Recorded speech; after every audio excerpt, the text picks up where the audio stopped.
El día de hoy vamos a presentar una iniciativa de ley para poner orden en todo lo relacionado con la subcontratación, llamado outsourcing, que se ha utilizado como una forma de defraudación fiscal y sobre todo que afecta a los trabajadores, porque de esta manera les niegan sus prestaciones laborales, los despiden a fin de año masivamente y no les reconocen sus derechos laborales fundamentales, ni aguinaldo, ni reparto de utilidades, nada, por este mecanismo que se creó para facilitar a las empresas los trámites de contratación de servicio, pero se deformó, se echó a perder y hay despachos que se dedican a estas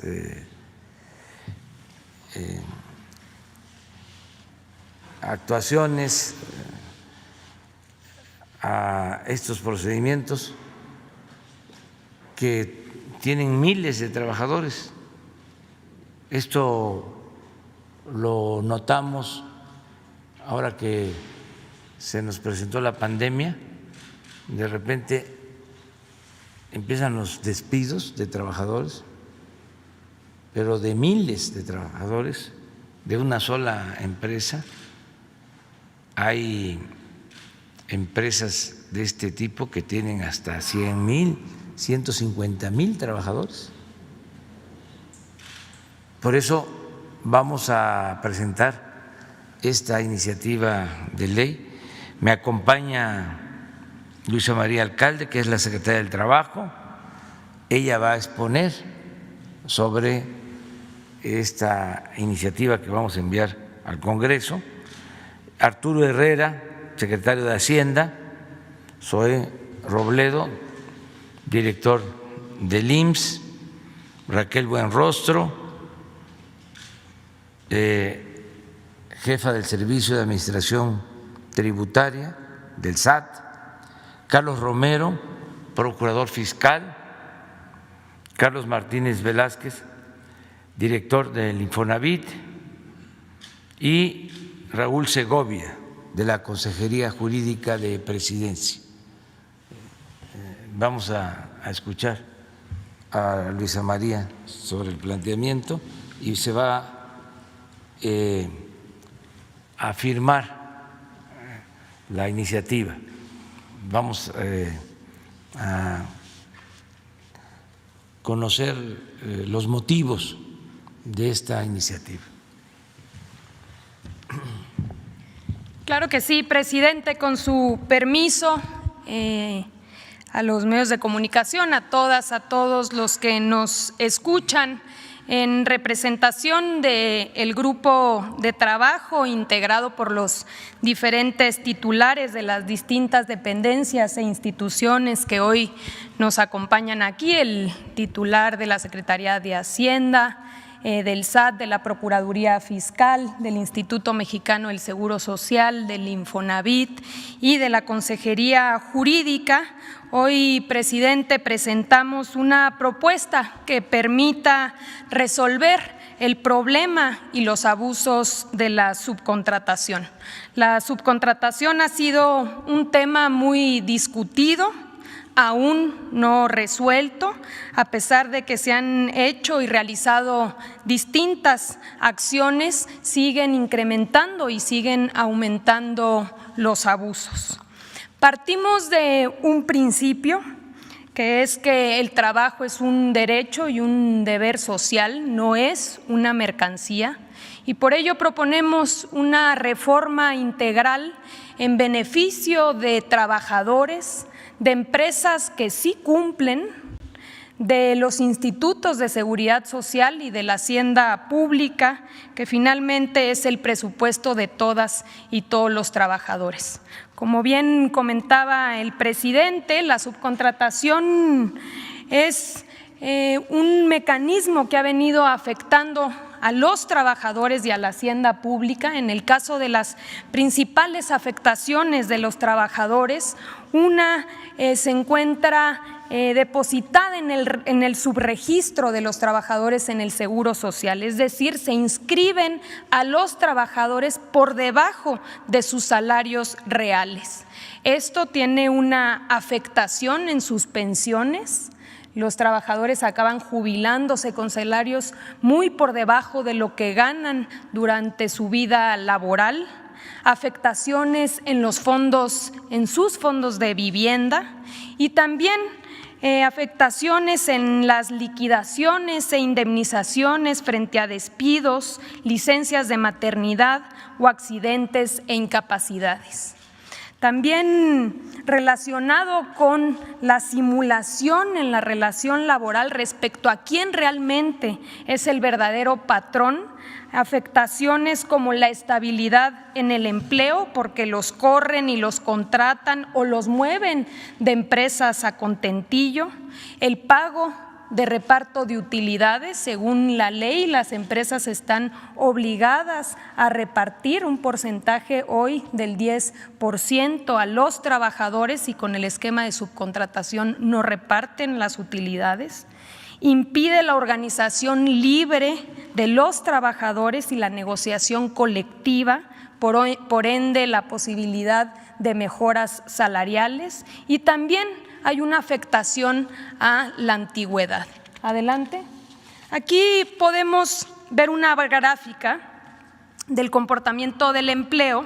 Precisamente una de las prácticas que utilizan las empresas subcontratistas es despedir o dar de baja a los trabajadores en diciembre y recontratarlos a finales de enero o febrero para no generar antigüedad y no adquirir derechos, rompiendo con la continuidad de la relación laboral. Podemos ver, aquí tenemos 2 años consecutivos, este es un fenómeno que se da todos los años, pero podemos ver cómo en 2018 es en diciembre cuando hay esta caída de 378,560 puestos de trabajo que después se recuperan y se recontratan a finales de enero y febrero, y el mismo comportamiento lo vemos en 2019, donde se dan de baja a 382,210 trabajadores y posteriormente se vuelven a contratar. Adelante. También hay una afectación a la hacienda pública. El fenómeno de la subcontratación está mezclado, está relacionado con empresas fachadas, empresas factureras que evaden impuestos y defraudan al fisco, afectando los servicios públicos, evaden las cuotas al Instituto Mexicano del Seguro Social, afectando con ello la calidad de los servicios de salud, y evaden las cuotas del Infonavit, reduciendo así los créditos de vivienda destinados a los trabajadores. Adelante. Y también hay una afectación a las empresas que sí cumplen, porque hay una competencia desleal al abaratar artificialmente el costo de la mano de obra, tanto por el lado del pago a los trabajadores como por la evasión de los impuestos y las cuotas de seguridad social. Adelante. En 2012 recordarán que hubo una reforma que presentó el entonces presidente Felipe Calderón, ya prácticamente a su salida, donde se introdujo la figura de la subcontratación con algunas restricciones que finalmente fueron letra muerta, no funcionaron. La subcontratación a partir de ahí se exponenció y se exponenciaron sus abusos. Aquí podemos ver una gráfica. Hoy en día, según datos oficiales, hay cerca de 4.600.000 trabajadores en esquemas de subcontratación.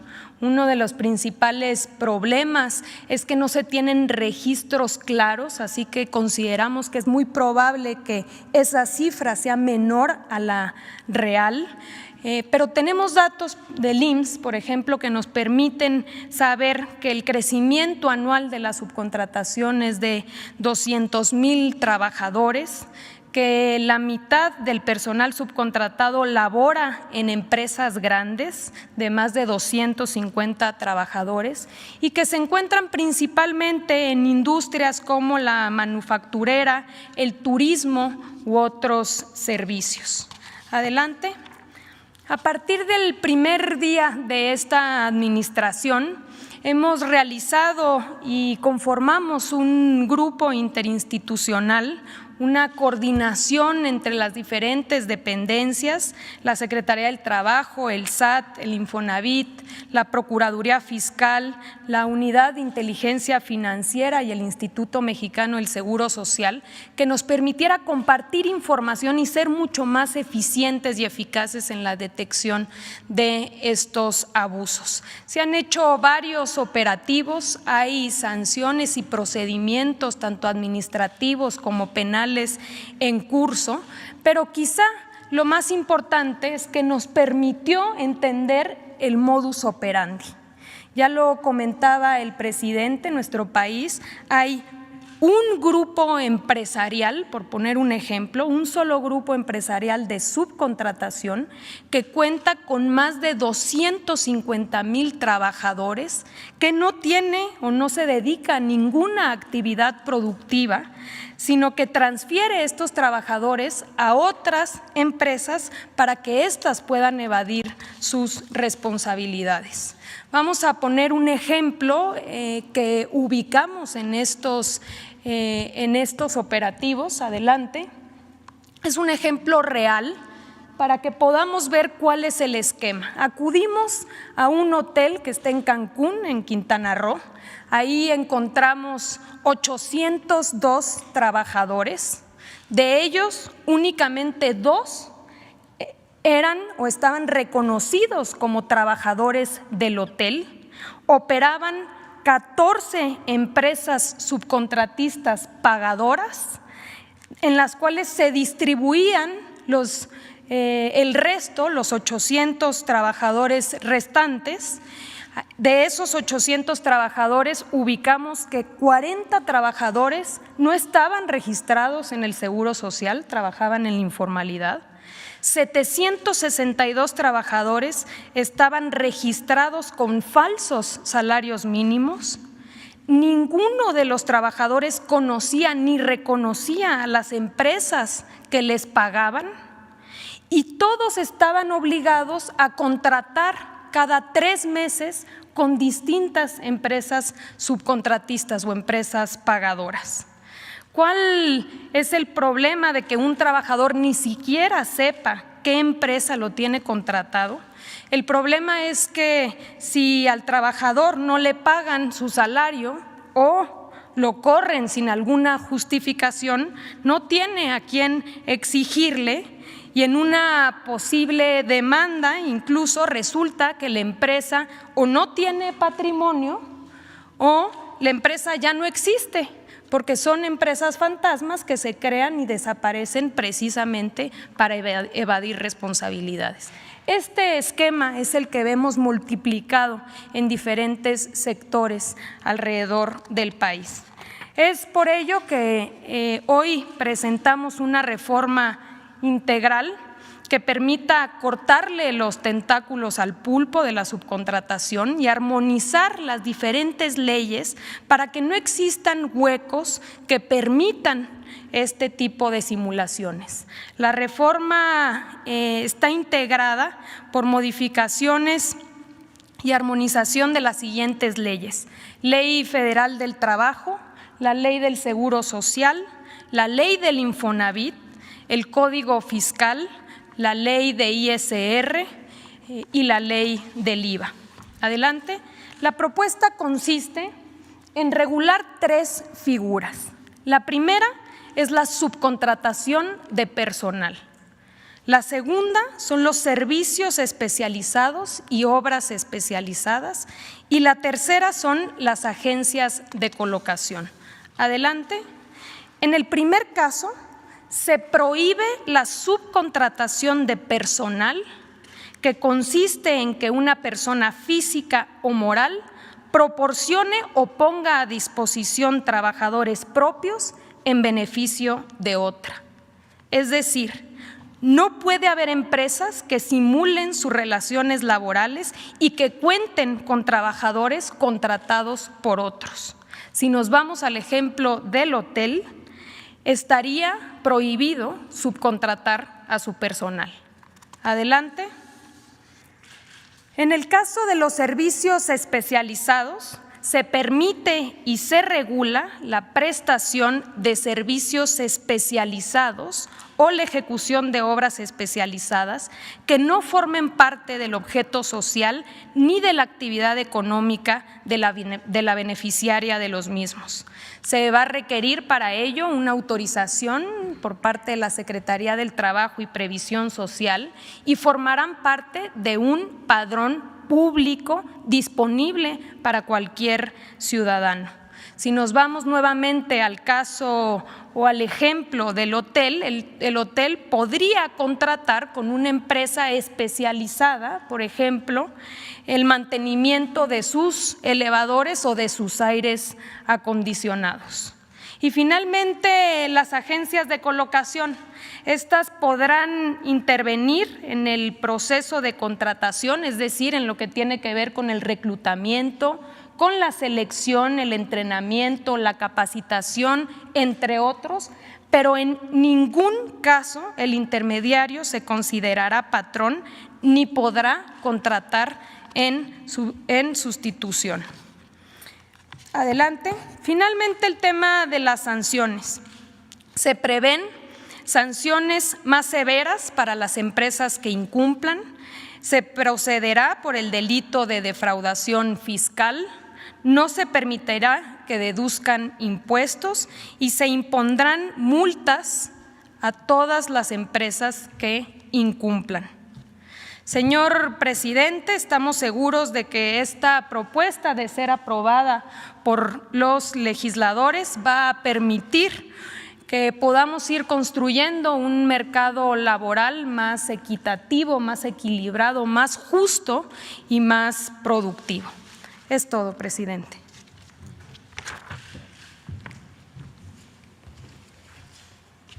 Entonces, si les parece, podemos firmar la iniciativa que vamos a enviar al Congreso.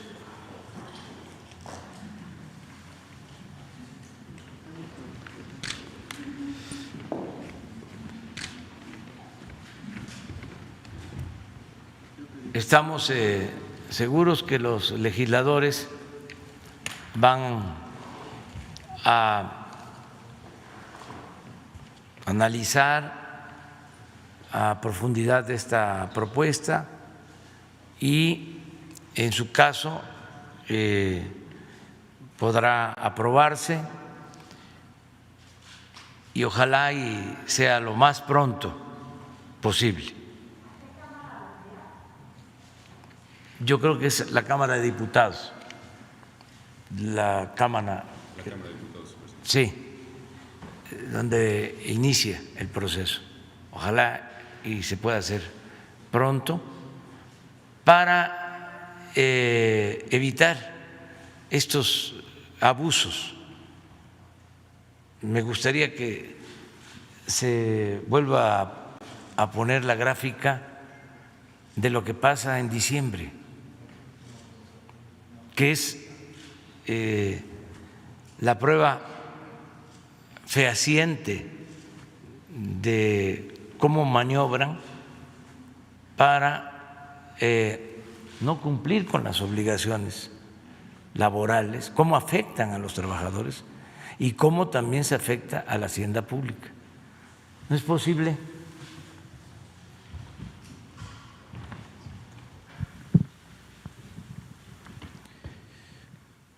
que se vienen creando empleos, pero en el mes de diciembre, y esto viene de tiempo atrás, podríamos poner la gráfica completa, y es la misma tendencia. Y en diciembre se caen los empleos. ¿Cómo es? Estamos hablando de menos 378,000. Es casi lo que se perdió en un mes de pandemia. Pero ahí pues sabemos, ¿no? En abril perdimos 500,000, en mayo 280,000 menos que en diciembre del 18. Y vemos 19, lo mismo. ¿Cómo se explica eso? Es un abuso, ¿sí?, a una ley que se creó aceptando sin conceder para facilitar los trámites a las empresas que se dedicaran a producir y que no se desgastaran en los trámites laborales, pero se abusó. También es importante decir que hay muchas empresas que cumplen, no se puede generalizar. Básicamente, este fenómeno está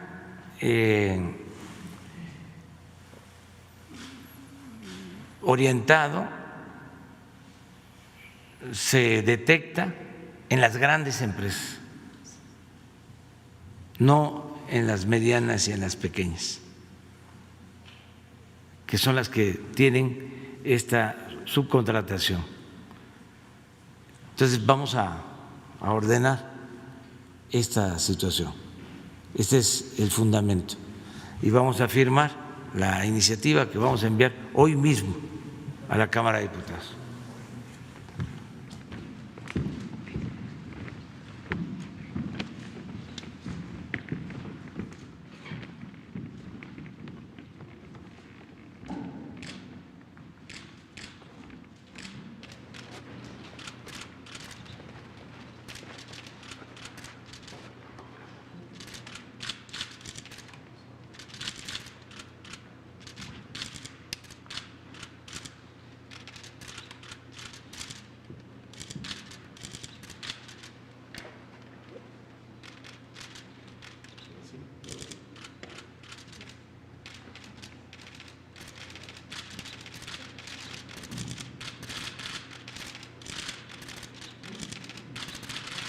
De este lado, por favor.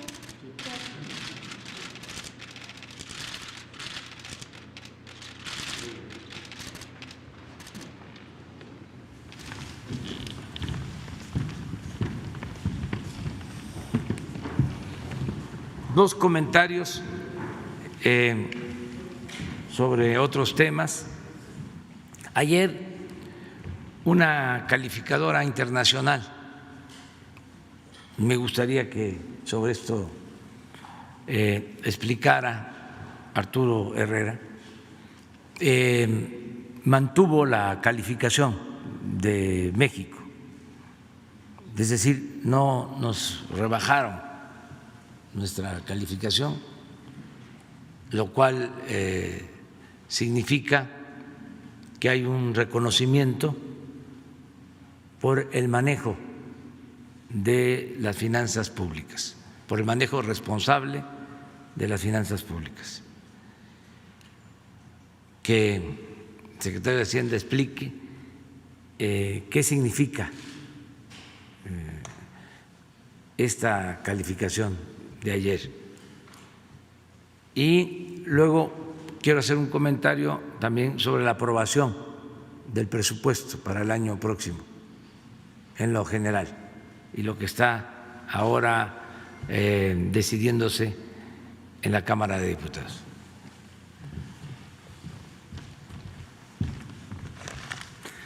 Gracias, presidente. Efectivamente, el día de ayer la calificadora Fitch Ratings mantuvo la calificación que para el país, que en la escala de ellos es BBB-, arriba de grado de inversión.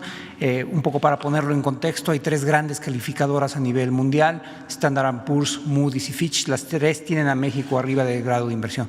¿Qué significa el poder mantener el grado de inversión? Significa que se tiene acceso a tasas de interés relativamente más bajas, pero también que hay fondos de inversión que tienen como mandato comprar bonos que están en este rango de calificación y que por lo tanto el acceso a la deuda del gobierno federal es mucho mayor y mucho más líquido. 2 temas sobre los que quisiera enfatizar, y Fitch, como señaló el presidente, fue muy claro en su comunicado de prensa. Se está reconociendo el marco macroeconómico es estable y el marco sólido de las finanzas públicas.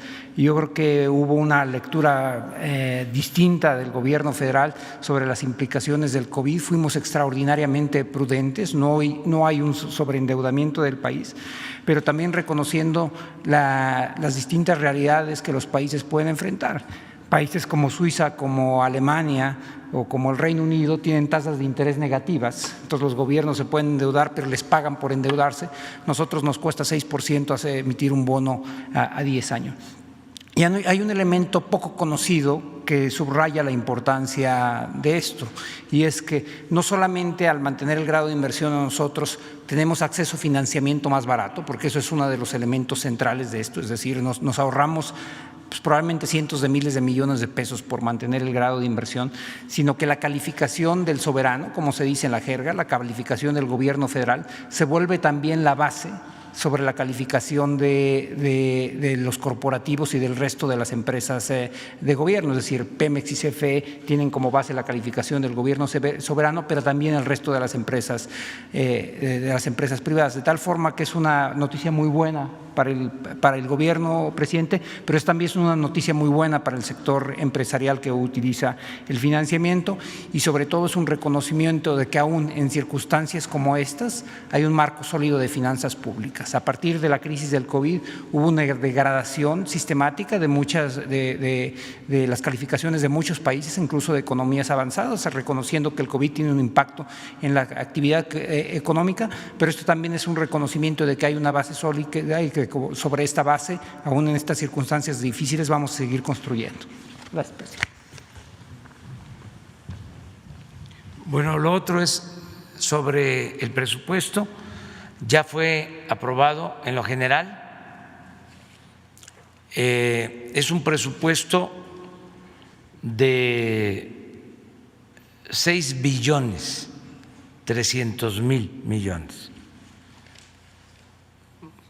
un poquito menos, 3.290.000.000.000 de pesos. Pero lo redondeamos 6.300.000.000.000. Con este presupuesto vamos a financiar todos los programas del gobierno. Se garantiza la entrega de las participaciones a todos los estados los apoyos a los municipios. Se garantiza toda la inversión en educación. Para poner un ejemplo, están garantizados todos los salarios de los maestros, de todos los trabajadores de la educación y de todos los trabajadores al servicio del Estado. Desde luego, se va a contar con presupuesto suficiente para la salud.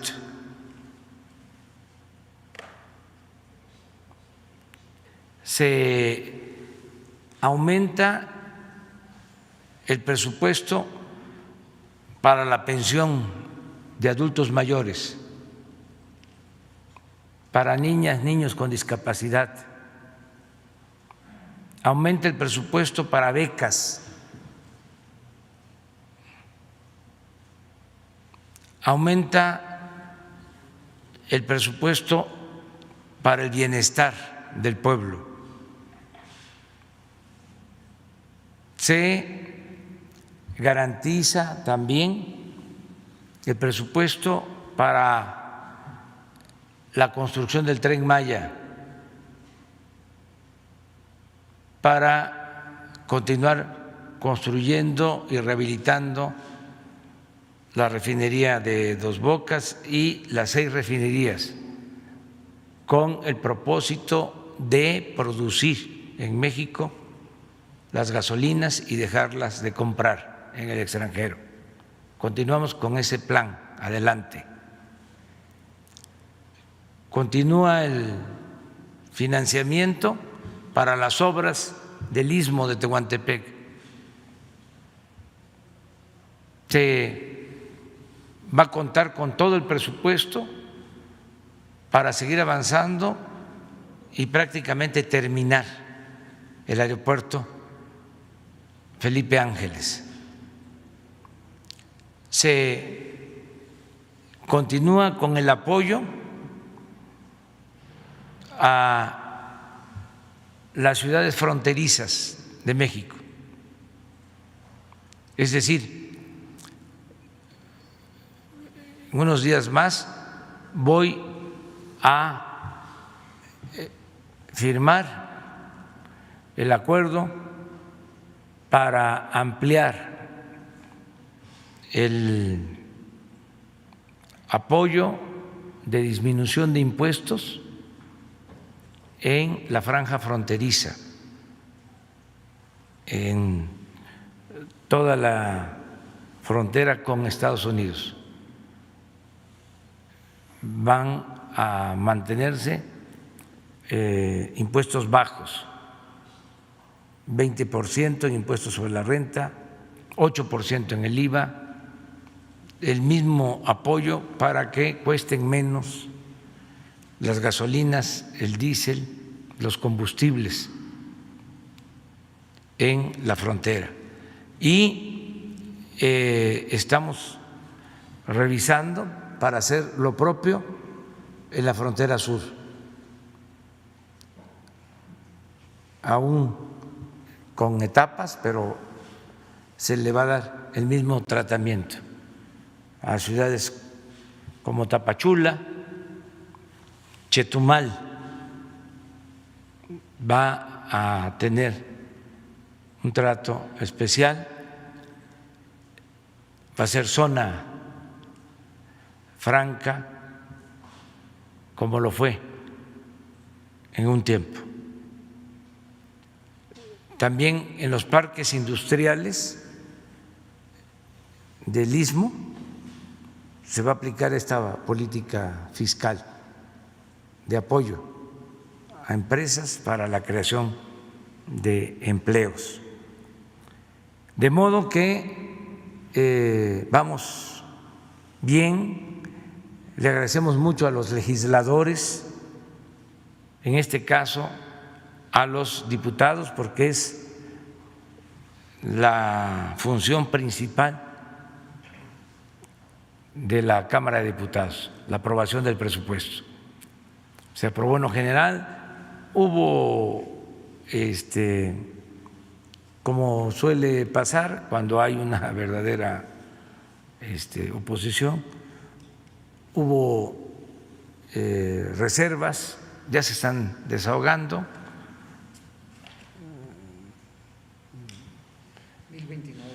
1029 reservas, es récord. Ya van a 900. Debieron los de la Cámara de Diputados, los directivos,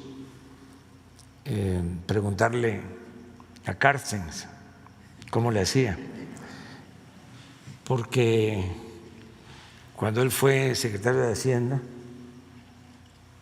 en 3 años se aprobaba el presupuesto por unanimidad, sin reserva. Claro, ahí empezaron a repartir los mochis, a todos les daban, eran las partidas de mochis, y por eso pues era unánime, pero Arturo pues no se aplicó, no negoció. Esto de los moches era una distorsión, bueno, era un acto de corrupción, porque les daban a todos para que votaran, les compraban los votos, una vergüenza. Y los dirigentes de los partidos en la Cámara juntaban pues un buen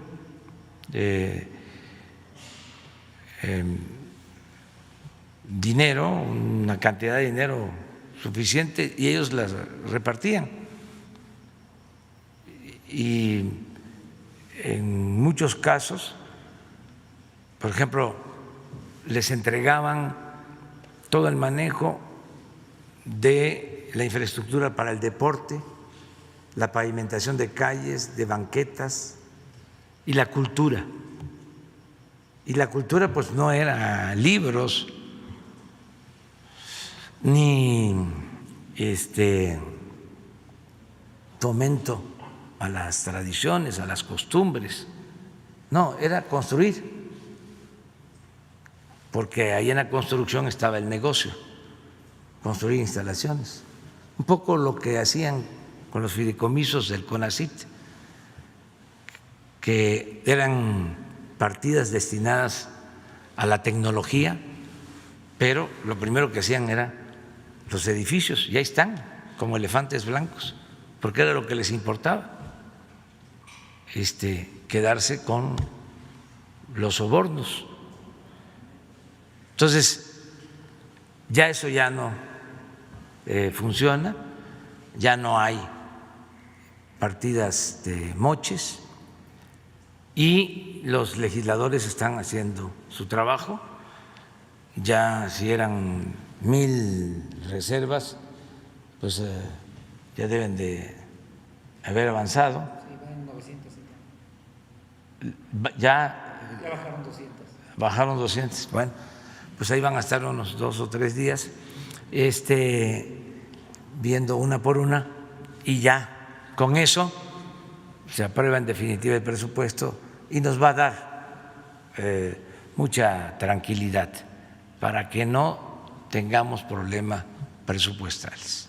Entonces era la información que queríamos transmitirles, estas noticias, y quedaron pendientes 2 compañeros de ayer. Ya no va a volver a pasar lo de ayer, de que nos pasamos. Es Meme Yamel, quedó pendiente, sí. Gracias. Buenos días, presidente. Me llamé el de Damexico News y sin censura. Dos cosas. Intentaré ser breve y no secuestrar el micrófono. En primera, el día de ayer, bueno, es cierto, fue antier. Mexicanos contra la corrupción y la impunidad ha sido un tema en la conferencia. Lamentablemente, ayer sí, María Amparo Casar publica una columna en Excelsior y en esta columna, presidente, pues entre muchas cosas que ya ha dicho, menciona que tiene miedo de que a raíz de los comentarios dichos justo aquí en la mañanera, pues se les hostigue, que se les quite el carácter de donataria, que de hecho los medios de comunicación dejen de difundir sus piezas y demás. Me parece curioso cuando de hecho ellos han callado y han ocultado denuncias en contra de su director de comunicación, por hostigamiento y acoso. De hecho, incluso hay despidos que realizaron a unas periodistas, en su mayoría mujeres, por haber denunciado estos temas, y las denuncias ya no existen, pero aún más curioso, presidente, y me gustaría ver si aquí, aprovechando que está el secretario de Hacienda, nos podrían explicar la importancia o la investigación sobre el financiamiento de estas organizaciones, porque lamentablemente también antier se hizo público a través del Twitter de Álvaro Delgado que según Mexicanos contra la Corrupción y la Impunidad, ellos estarían beneficiando con su trabajo a 9.999.999.999.900 personas. No sabemos si esto es algún tipo de error de data o si es lo que ellos reportaron. Entonces, quizás aprovechar por ahí esta explicación sobre la investigación del financiamiento de este tipo de organizaciones. Sí, bueno, lo primero es que se está transparentando este asunto, ¿no? Ellos alegan de que no podían dar a conocer los nombres de los aportadores, de los patrocinadores de esta organización, pero esta organización presumía de que buscaba la transparencia. Entonces, hay un doble discurso. Ahora dicen que nosotros incurrimos en pues una infracción o cometimos un error al dar a conocer aquí quiénes están financiando a esa organización. Primero, pues es una investigación periodística. Y segundo, esto es un asunto de forma, es un asunto de fondo. La transparencia es una regla de oro de la democracia. Y cómo ellos sí exigen transparentar todo y no transparentan cómo es que se están financiando. Es una contradicción, es muy propio del conservadurismo, es la hipocresía, la verdadera doctrina de los conservadores. Nosotros no vamos a perseguir a nadie, ni va a haber censura. Lo único es que no vamos a permitir la corrupción. Y estas organizaciones, en el fondo, su papel, su función es defender al régimen de corrupción y de privilegios que imperaba. A eso se dedicaban y por eso ahora se lanzan en contra de nosotros.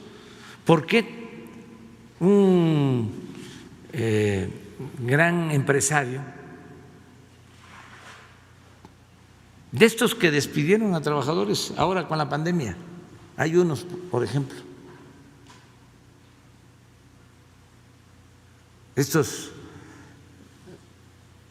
de los primeros que despidieron. Estaba yo en Oaxaca, me acuerdo, hasta me pronuncié, porque empezaron trabajadores de Starbucks a quejarse de que los estaban despidiendo a todos, sin darles ninguna prestación. Y es una empresa que se llama Alsea. Pues esa empresa, con ese comportamiento tan humano y moral, es de las que le entrega dinero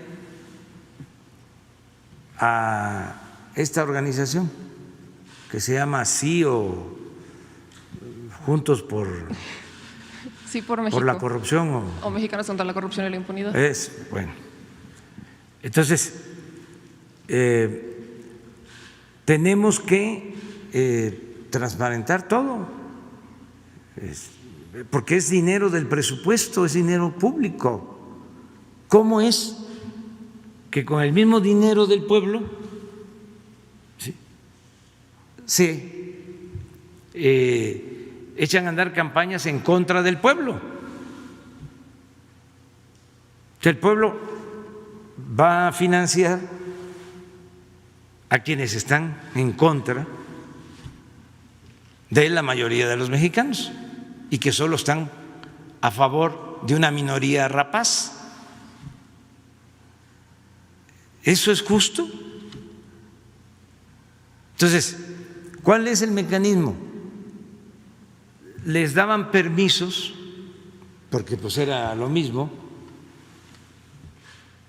coincidían, para recibir estas aportaciones que podían deducirse de los impuestos.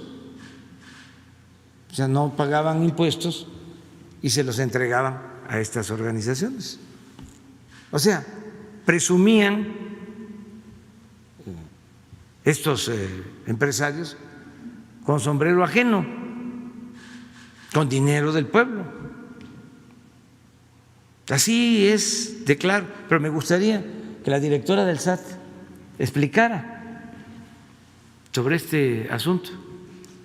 Y el que nada debe, nada teme, que no empiecen a decir es censura, nos están atemorizando. No, es transparencia y es legalidad y es decir no a la corrupción.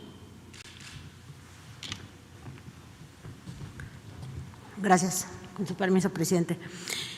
El esquema de donatarias está regulado en materia en Código Fiscal porque hay algunas donatarias que requiere autorización del SAT para que puedan hacer sus gastos deducibles y sus ingresos. Entonces, esa es la clave del asunto. Tienen muchas obligaciones de ley. Ya por ley tienen que ser transparentes. Desafortunadamente, desde que se inventó la figura, se ha abusado muchísimo de ella y casi nadie reporta. Y además todos estos años, así como algunos sectores como la industria farmacéutica y otros sectores nunca se revisaron, nunca se les ha hecho una auditoría, es el caso de las donatarias, nadie las supervisaba y acreditaban absolutamente todo. Por ejemplo, yo hace poquito comparecí en el Senado y comentábamos algunos ejemplos que decían, por ley, todas las donatarias autorizadas solo pueden gastar el 5% de sus aportaciones, de los donativos, para gastos de administración. ¿Por qué? Si es verdad que toda la gente está aportando para una causa sin fin de lucro, pues es importante que ese dinero que con el esfuerzo todas esas personas están aportando para una buena labor, pues se gaste en esa buena labor. Sin embargo, tenemos donatarios que tienen hasta el 50% en gastos administrativos y lo gastan 3 personas, el director, el administrador y un jurídico. Y ve uno las cuentas y es un abuso. O sea, nosotros hemos detectado comidas en lugares turísticos carísimas para 2 o 3 personas, etcétera. Hay un abuso impresionante y todo esto lo deducen y lo meten como gasto acreditable. Otra cosa que ha estado sucediendo, por ejemplo, es que mucho lo manejan en efectivo. Entonces manejan mucho flujo en efectivo y usan esquemas muy parecidos a las factureras y a las empresas de lavado de dinero. También si uno revisa los gastos de las donatarias, muchos de las empresas a las que contratan para dar servicios aparentemente para una buena labor son empresas factureras. Tienen muchísimas empresas factureras. No estamos diciendo que sean todas, pero sí, el SAT tiene registrados un poco más de 9,000 empresas donatarias y de esas 9,000 donatarias no todas se portan de esa manera, pero sí tenemos un buen grupo identificado. En la medida, por ejemplo, ahorita también para la pandemia, pues también hay muchas fundaciones de salud, entonces hemos estado como revisando y luego nos acreditan gastos y cuando nos metemos a la revisión de los gastos presentan facturas que ni siquiera están a nombre de la fundación o hacen donativos de bienes y activos que no pueden acreditar la propiedad. Dicen, yo voy a donar esto y que vale 100 millones de pesos y cuando uno va a revisar, pues nunca hubo un gasto, ni un acreditamiento, ni nada que demostrara que eso es un bien nuevo, adquirido y que se está donando. Entonces hay muchas irregularidades, no son todas las donatarias, pero sí es una gran mayoría. Y este tipo de empresas, sobre todo las que son donatarias para actividades sociales y humanistas, tienen mucha contratación de servicios, que son muchas asesorías y muchas son factureras. Entonces sí tenemos de todo. Y antes no teníamos en materia fiscal nada para tener un cierto control. En la miscelánea para el 2021 nosotros propusimos y el Congreso nos hizo favor de aprobar algunas modificaciones al Código Fiscal, precisamente porque como no hay ninguna sanción, pues la única sanción es quitarles la autorización. Entonces, ¿cuáles son los que tienen problemas? Pues los que se han portado mal, los que se han portado bien no tienen ninguno, porque están al corriente en todos sus informes, presentan su información, son transparentes. Se tiene la obligación de entregar al SAT, todas las donatarias autorizadas, un informe anual, siempre. Hay donatarias que no han entregado informes de los últimos 5 o 7 años y no hay ninguna sanción. Entonces, el tema ahorita es que ya va a haber empezar a hacer sanciones porque todas estas donatarias que están recibiendo dinero de gente que cree que se va a utilizar para un bien sin lucro, pues se está destinando a otras cosas. Entonces tenemos que hacer más transparente, que la gente sienta confiada de que si dona ahorita para el COVID, pues se va a ir al COVID o para otra cosa o para lo que sea, pero que el destino está bien aplicado y los que no lo apliquen bien, pues se les va a tener que hacer una auditoría, revisar y si no pueden acreditar que el destino del recurso fue para un bien sin lucro, para el fin que fue autorizado, entonces pues él va a retirar la autorización. Por ejemplo, nosotros tenemos donatarias del sector salud que tienen farmacias y que hacen contratos con el sector público. Entonces reciben los donativos y en lugar de dar el donativo al hospital, compran insumos, compran cosas de farmacia y luego hacen el contrato con la institución y luego acreditan ese gasto. Entonces sí hay muchas irregularidades y sí se cabildeó muchísimo por la iniciativa privada, esta iniciativa en el Congreso para que no pasara y esa es la gran preocupación. Sería todo. Muchas gracias. Otra pregunta, presidente, aprovechando. La Secretaría de Educación Pública preguntarle si usted o la SEP tiene conocimiento sobre la escuela Humanity, que es propiedad de Salinas Pliego. Es al parecer la única escuela que está operando de forma presencial. Son más de 100 alumnos los que estarían yendo a esta escuela. Investigaciones periodísticas que se publicaron, por ejemplo, en el diario En el País y que han sido continuadas por otros aquí en México, ya derivaron en que el equipo jurídico de esta delegación, de la delegación Miguel Hidalgo, porque aparte está ubicado en Reforma 960, pues dicen que hay un amparo, ¿no? La escuela presentó un amparo para evitar suspensión presencial de clases. Llevarían haciendo esto prácticamente desde finales de septiembre, operando de esta manera. El empresario, de hecho, ya alardeó de la situación en redes sociales y preguntarle si habrá algún tipo de investigación, sanción o algún tipo de situación que ocurra acá, porque aparentemente el empresario ya la agarró como para andar amparándose a punta de amparos, está buscando ganar tiempo y acá, digo, independientemente del amparo que mete para no pagar los impuestos, la preocupación es que está poniendo en riesgo la vida de niños menores, porque ya hubo hasta 2 padres de esta escuela que tuvieron COVID. Según el propio amparo, según la empresa o según más bien el empresario y los representantes legales, cumplen con todas las regulaciones y medidas sanitarias, pero pues hasta donde nosotros tenemos entendido, ninguna escuela debería de estar operando de forma presencial por la pandemia, y aquí pues no sé si tenían conocimiento de esto o qué procedería en este caso. Bueno, vamos a pedirle a Esteban Moctezuma, secretario de Educación, que él informe del día de hoy sobre lo que me estás preguntando, si te parece. Ya hay una investigación, pero no quiero exponer nada sin fundamentos. Creo que Esteban puede explicar sobre esta situación. No adelantar los juicios, vamos a esperarnos. En todos los casos tenemos que actuar con prudencia y justicia. El tiempo que estamos viviendo, que son, dicho sea de paso, tiempos interesantes, porque no cualquier generación tiene esta dicha de vivir procesos de transformación. Recuerden ustedes que hay veces que pasan décadas, siglos y no se mueve nada. Hablamos de 3 transformaciones y la que estamos llevando a cabo, 4 en más de 200 años, 4 transformaciones. Entonces nosotros pues tenemos la dicha de estar como protagonistas en una transformación.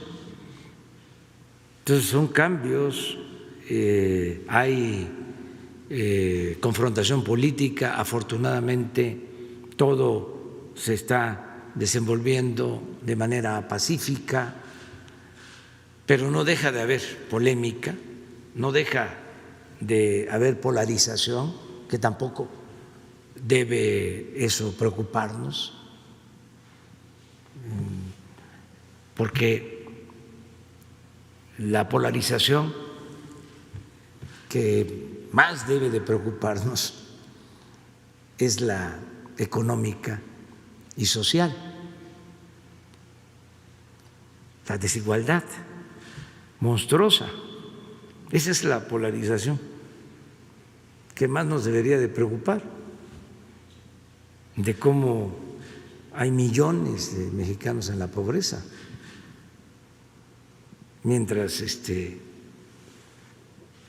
existen minorías que tienen enormes fortunas, unas logradas con esfuerzo, con trabajo, de tiempo atrás, herencias, y otras fortunas mal habidas, hechas al amparo del poder público, con el saqueo del erario. Pero bueno, esa es la polarización que más debería de preocuparnos. La polarización política siempre ha habido, nunca ha dejado de existir el conservadurismo, ni cuando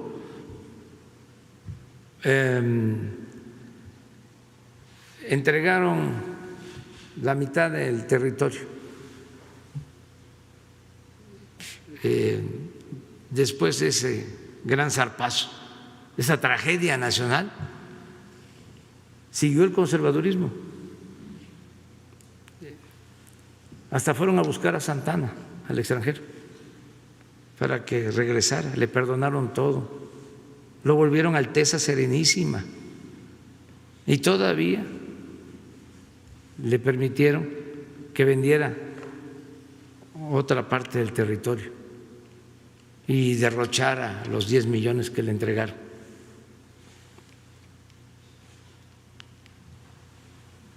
Bueno, fueron a buscar a Maximiliano y a Carlota, los conservadores.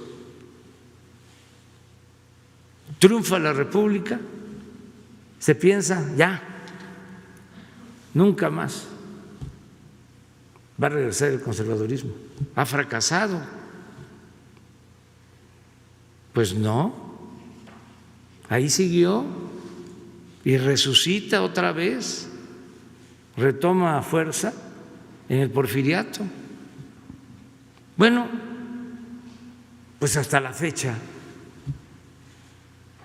existe el movimiento conservador. Y lo mismo el movimiento liberal. Es igual.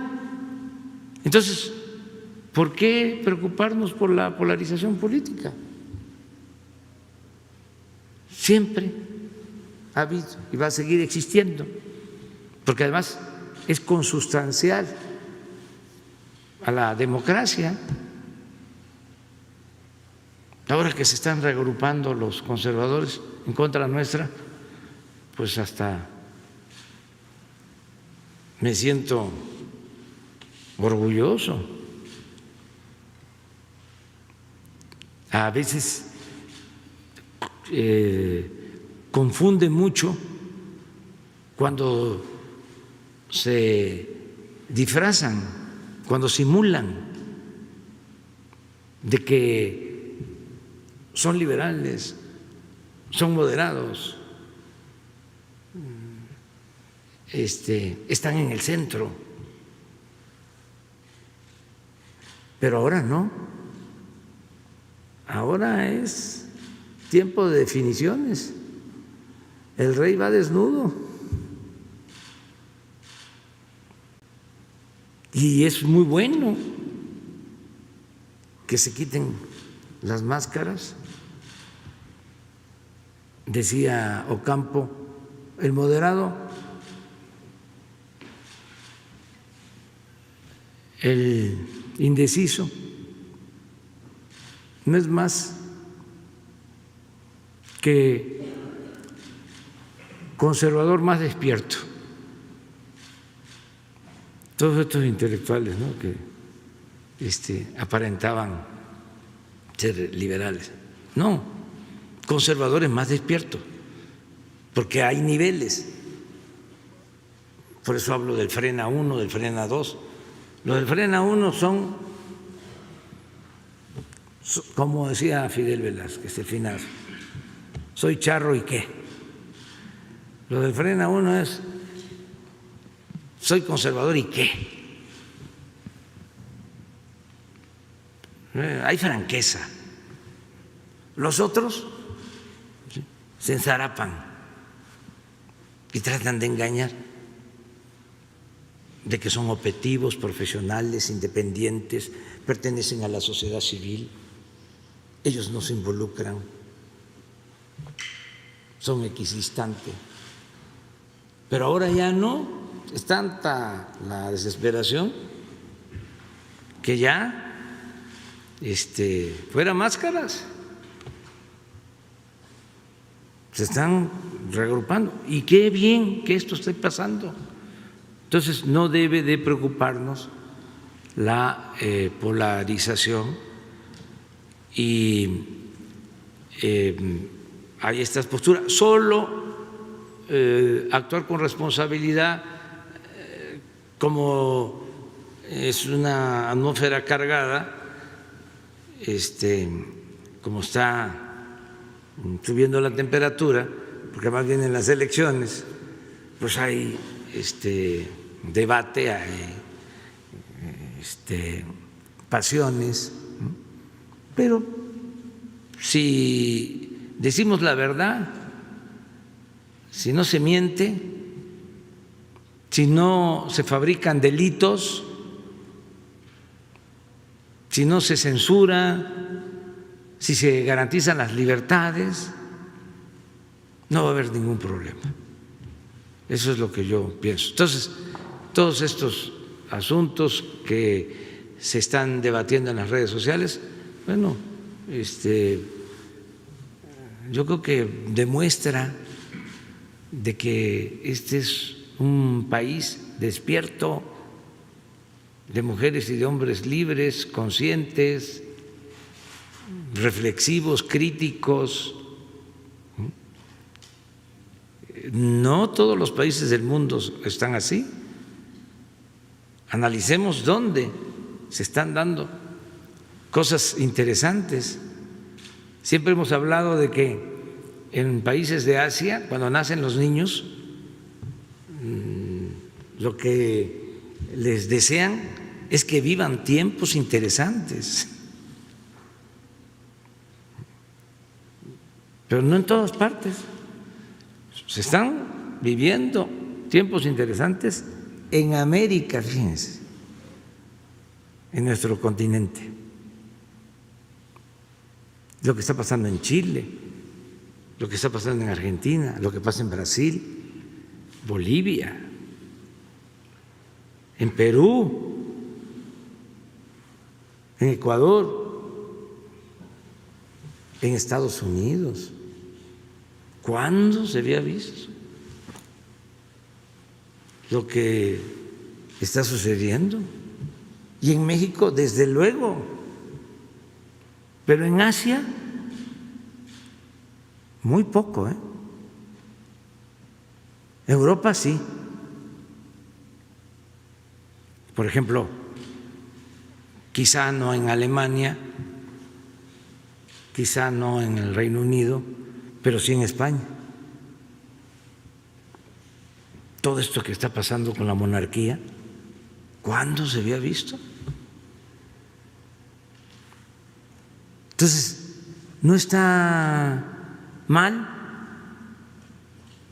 suceden estos procesos de renovación y México pertenece a este grupo de países en donde se están llevando a cabo cambios.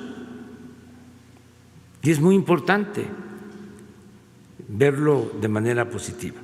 A ver, Judith, ¿tienes otra? Nada más es para puntualizar, es breve. En el caso de la escuela, pues sí, esperar lo que diga el secretario de Educación Pública, porque también supone una situación de injusticia, si lo vemos con otros niños que sí la están batallando bastante con Zoom, si es que tienen internet y computadora, y si no tienen acceso a internet por las comunidades, pues también la están sufriendo bastante.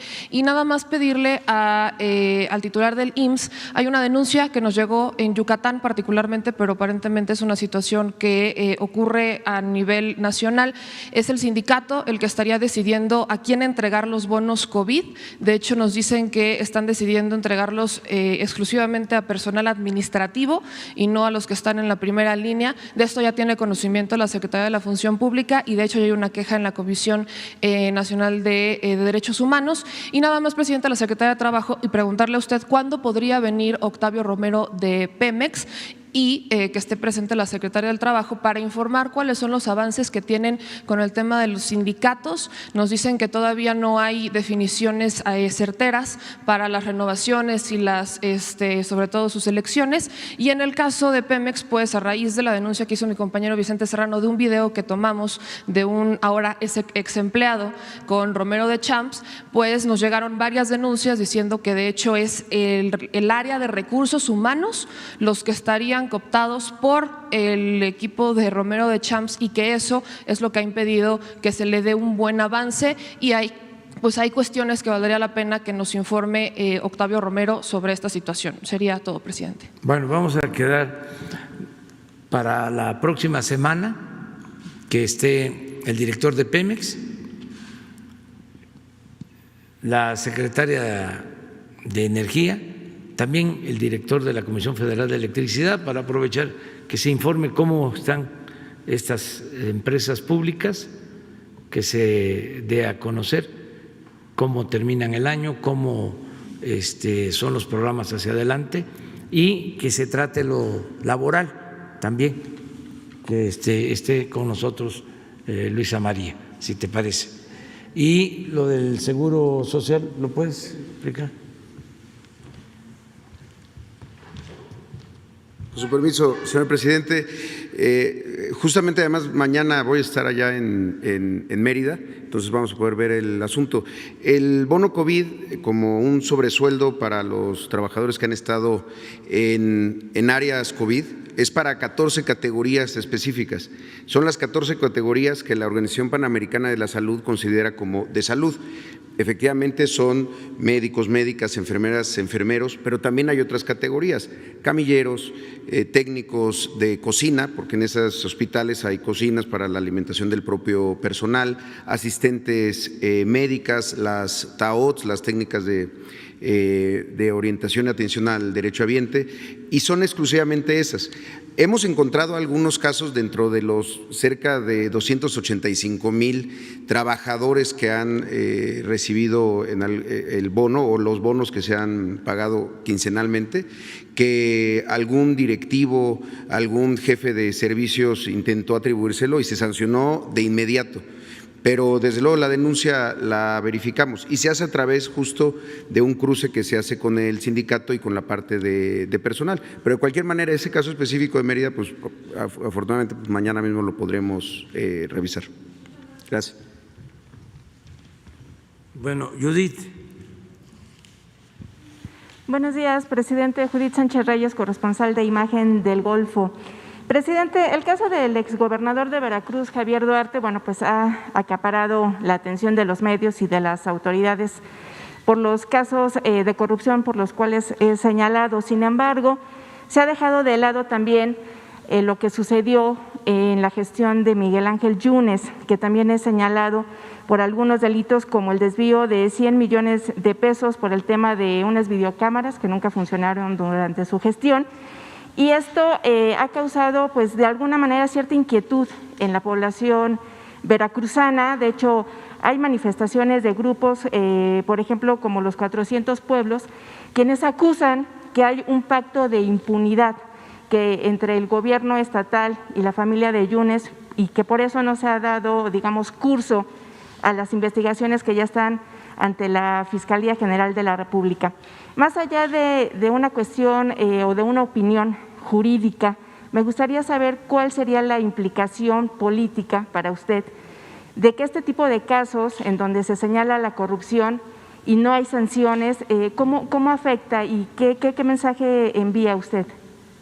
Bueno, en el caso de Veracruz, yo creo que hay denuncias de los anteriores gobernadores. Bueno, tan es así que hay un gobernador en la cárcel y también hay denuncias en contra del exgobernador reciente y tienen que desahogarse, ¿no?, todas esas acusaciones, volviendo a lo mismo, con pruebas, sin fabricar delitos, sin cometer injusticias, pero al mismo tiempo que no haya impunidad para nadie. Entonces, en estos casos es la Fiscalía General de la República la que debe de actuar y los jueces, por lo que corresponde al Ejecutivo Federal. Nosotros no protegemos a nadie, no hay impunidad, no somos cómplices de nadie, pero al mismo tiempo pues no mando a hacer investigaciones en contra de nuestros adversarios para fabricar delitos como lo hacían antes. una mala práctica que la padecimos todos. Eso también es para los jóvenes, de cómo era antes. A mí, cuando luchaba en Tabasco, en la Procuraduría que estaba a cargo de Lozano Gracia, era Ernesto Zedillo, presidente, cuando el movimiento de los pozos petroleros, para los jóvenes, Zedillo del PRI, Lozano Gracia, procurador del PAN, porque se olvidan esas cosas, ¿no? Cuando hablamos del PRIAN se piensa que es un invento. No, se creó desde la época de Carlos Salinas de Gortari y siguió adelante. Bueno, en ese entonces me acusaron de muchísimos delitos.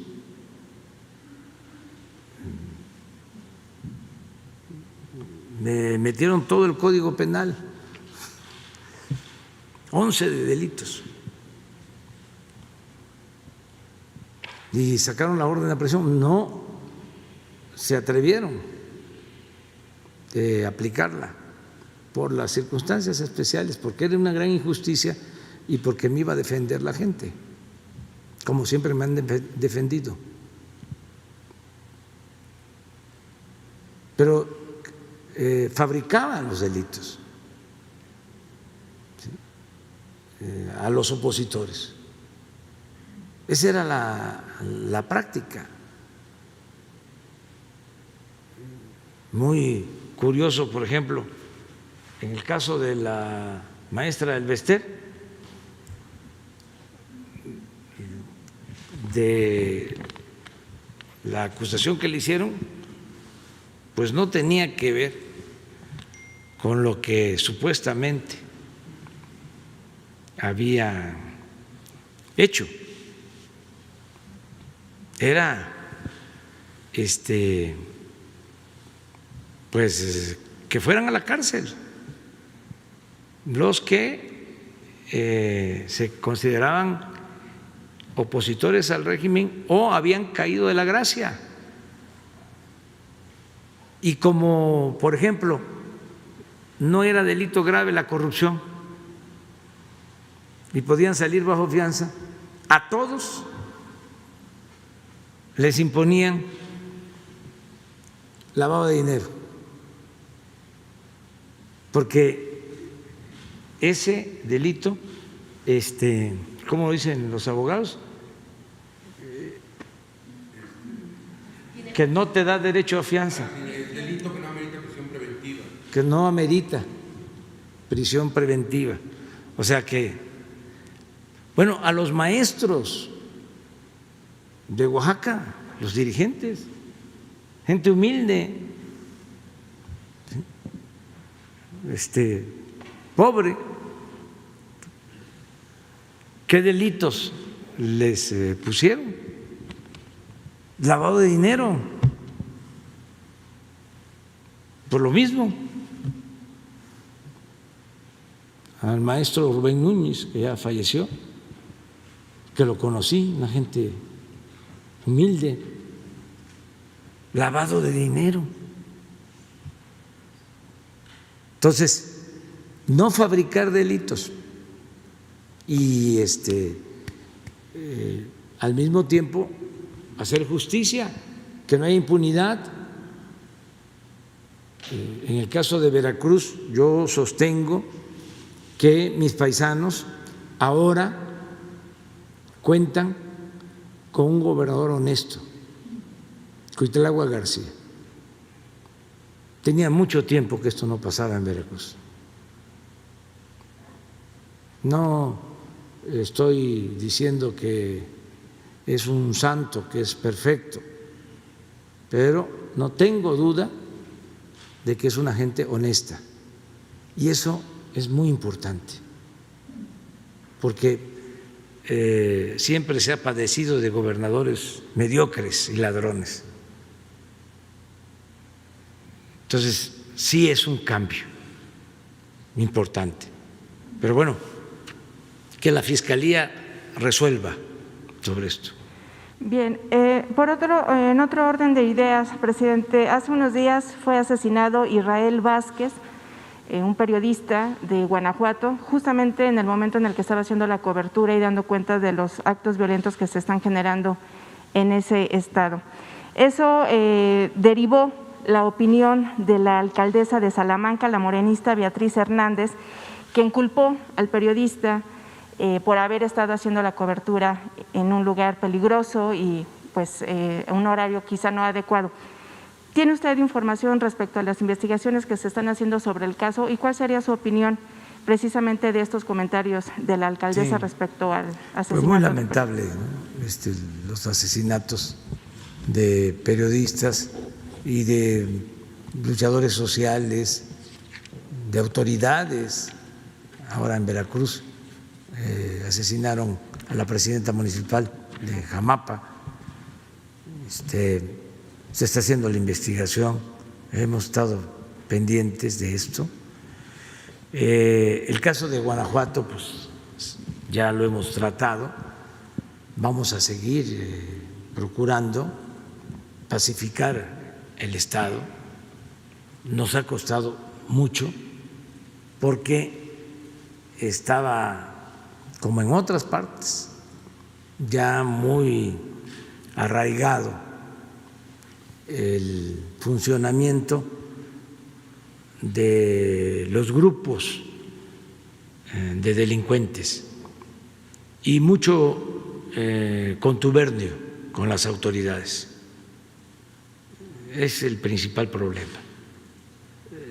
No se hubiese llegado a los extremos de violencia en Guanajuato si no se hubiese dado apoyo y protección desde los gobiernos.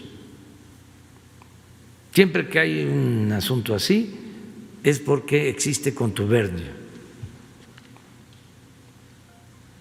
y creció mucho, se arraigó, echó raíces la delincuencia. Entonces hay que limpiar, hay que seguir y hay que cortar de tajo la relación entre delincuencia y autoridades, marcar bien la línea divisoria. Y yo sostengo que eso es lo que ha dificultado las cosas, porque se ha enviado a la Guardia Nacional, se tiene muchos elementos en Guanajuato y nos está costando mucho trabajo. Y esto es lamentable, ¿no? De que se están encontrando fosas clandestinas, panteones clandestinos, y el periodista estaba trabajando en eso y lo asesinan. Entonces sí es lamentable y no hemos podido todavía resolver. Vamos a continuar insistiendo en que se pacifique Guanajuato. Acerca de las opiniones, pues creo que todas esas opiniones son incorrectas. Echarle la culpa a la gente, no, a nadie. O sea, las autoridades somos responsables. Puede ser que no seamos culpables, pero sí somos responsables. O sea, no hay que culpar a los ciudadanos. Y en el caso del aguinaldo, presidente, estamos a 12 de noviembre y se nos refiere que algunos servidores públicos todavía no tienen esta prestación laboral.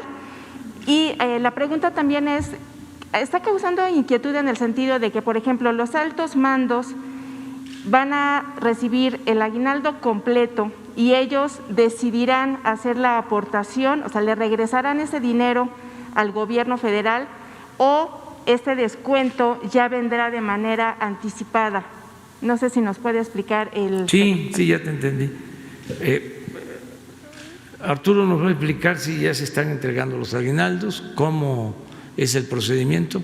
Yo sí te contesto sobre lo último. Es voluntario. O sea, nosotros nos disminuimos el sueldo para entregar apoyo a las necesidades de salud, sobre todo por la pandemia.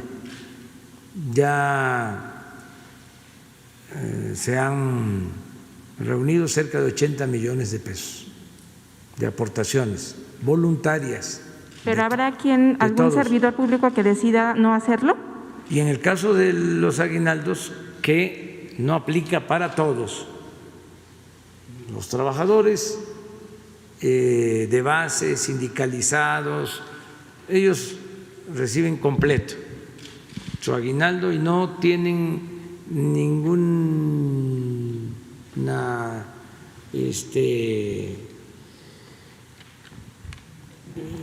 necesidad,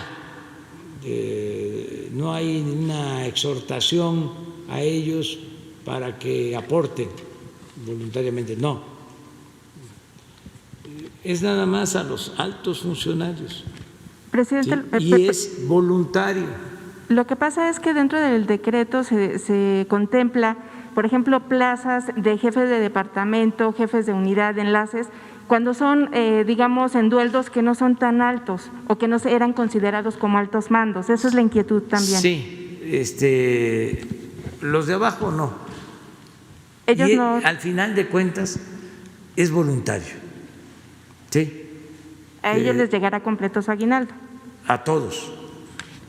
Y así como se recogieron los 80 millones a los que hago mención, que llevamos ya ahorrados y que se van a utilizar para, pronto vamos a decir en qué se van a utilizar, así lo mismo lo del aguinaldo. Hay una cuenta en donde yo recibo mi aguinaldo y voy y deposito en esa cuenta. En mi caso voy a devolver todo el aguinaldo. En el caso de secretarios, de otros funcionarios de alto nivel, es menor, o sea, lo que voluntariamente se les está solicitando, hay una orientación en ese sentido, pero no están obligados. Y si ellos consideran de que no pueden, es un asunto de conciencia, ¿no?, de cada quien. Entonces, no entregan nada, no depositan nada, no estamos revisando quién deposita, no. Lo que da la izquierda no tiene por qué saberlo la derecha. Es voluntario. Finalmente, presidente, en la cuestión del gabinete, ¿ya tiene usted candidato o candidata para el control de los puertos del país en sustitución de Rosa Isela Rodríguez? Y también solamente saber si es cierto que Arturo Herrera no terminará como titular de Hacienda y Crédito Público para buscar una posición en el Banco Mundial. No sé si nos puede decir eso, nos puede anticipar eso. Gracias. Bueno, pues eso se lo va a contestar ella. Yo nada más decirles que ya se está haciendo el cambio para que la Secretaría de Marina se haga cargo de todos los puertos, la administración de los puertos. Están haciendo muy buen trabajo. Me informan que la directora de puertos, que va a sustituir a Rosa Isela Rodríguez, que a la vez va a ser la secretaria de Seguridad y de Protección Ciudadana, va a ser mujer, eso es lo que me han dicho.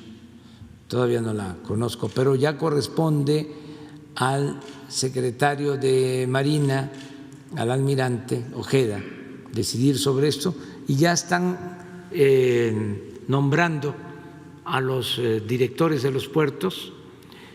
Ayer estuve con el ingeniero Jorge Arganis, que es el secretario de Comunicación. De esa secretaría dependían los puertos y me informó que está llevando a cabo la entrega y que ha estado visitando los puertos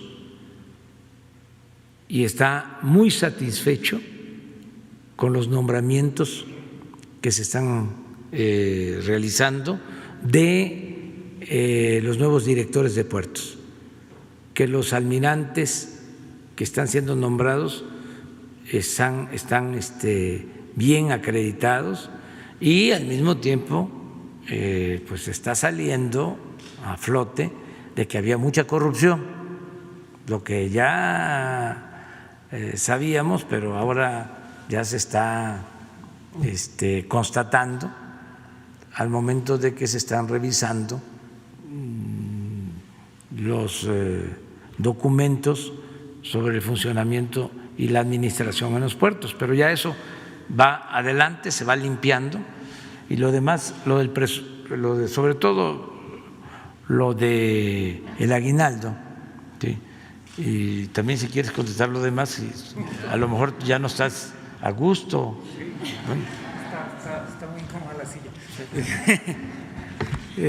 Empiezo por lo del aguinaldo. Ayer se realizaron los primeros depósitos. Tradicionalmente el aguinaldo, el salario de los funcionarios públicos de cualquier nivel está dividido en dos partes, el salario base y la parte de compensación. El aguinaldo se pagaba en dos partes, pero también dividido por una parte de base y una parte de compensación, de tal forma que entre ahora y finales de año se hacían 4 transferencias. Justo el día de ayer se realizaron para la mayor parte de los trabajadores las transferencias. Era el compromiso que habíamos hecho la semana pasada, que para el periodo del Buen Fin los trabajadores iban a recibir la primera parte de su aguinaldo. Me parece que vamos en tiempo y forma con lo que nos habíamos comprometido. Con relación a lo que apareció ayer, entiendo que algún columnista me mandó buenos deseos, pero no es mi cumpleaños. La verdad es que la nota ni la leí, porque me la mandaron por WhatsApp y en los primeros 2 párrafos tenía ya un error, entonces ya no lo leí. Decía que me iba a ir al directorio ejecutivo del Banco Mundial. La posición en el directorio ejecutivo por los próximos años ni siquiera es de México, es de España. Así es que cuando ya traía información tan mal en la primera línea, pues ya no lo leí. Más allá de eso, yo creo que para un economista con vocación en el sector público difícilmente puede haber un mayor privilegio y una más alta responsabilidad que estar en la Secretaría de Hacienda. Eso es cierto en cualquier circunstancia, pero es mucho más cierto en las circunstancias en las que estamos viviendo. Así es que mientras el presidente me aguante, yo voy a estar por aquí. Muchas gracias. Bueno, ya vamos a terminar ahora, ¿no? Mañana nos alargamos de nuevo. Nada más decir que se sigue atendiendo a damnificados de mi estado, de Tabasco, también a mis paisanos de Chiapas, de Veracruz, y es probable que vaya por allá de nuevo el fin de semana. Es probable. Bueno, también decir algo. Mañana yo voy a cumplir años. Voy a cumplir 67 años. Estoy bien, gracias al Creador, a la naturaleza y a la suerte, que también cuenta. Y quiero aprovechar para mandar un abrazo a todos. Me enteré por unos mensajes en las redes sociales que quieren venir hoy en la noche para traer una serenata. Yo no puedo impedirlo, pero no hace falta. No hace falta. Tenemos que cuidarnos ahora por la pandemia, todavía sigue afectando. Y hay amor sincero y eterno, es un amor recíproco, así como me quieren a mí muchos, los quiero yo y un poquito más todavía. Entonces, muchas gracias, pero no hace falta. Miren así. Y amor con amor se paga. Ya que más amor me van a dar si me están apoyando, me están respaldando, estamos juntos llevando a cabo una transformación, que es un ideal que estamos convirtiendo en realidad. ¿Qué mejor regalo que ese? Entonces, no hace falta, o sea, es mejor quedarnos en casa, por telepatía, mandarnos muchos abrazos y felicitaciones, y que estemos mañana aquí también informando. Yo voy a estar con mi familia, con mi esposa, con mis hijos. Mañana vamos a comer juntos y ya el sábado pues a seguir.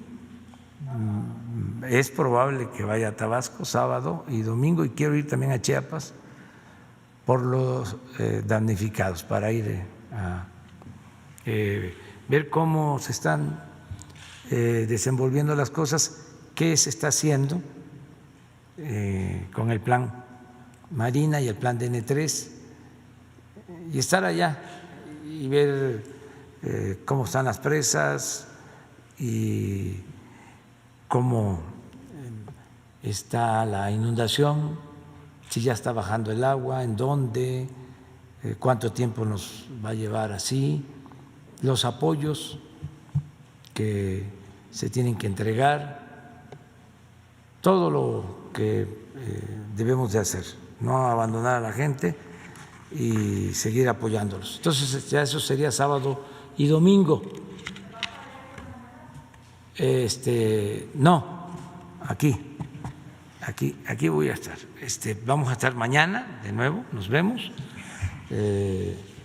Y sábado y domingo a Tabasco y Chiapas para inundaciones.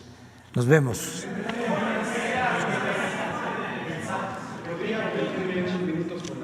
Jefa del SAT para Mañana. Mañana, pero ahorita aprovechando. No. Bueno, platiquen ustedes. Sí, claro, cómo no. Sí, cómo no. ¿Cómo no?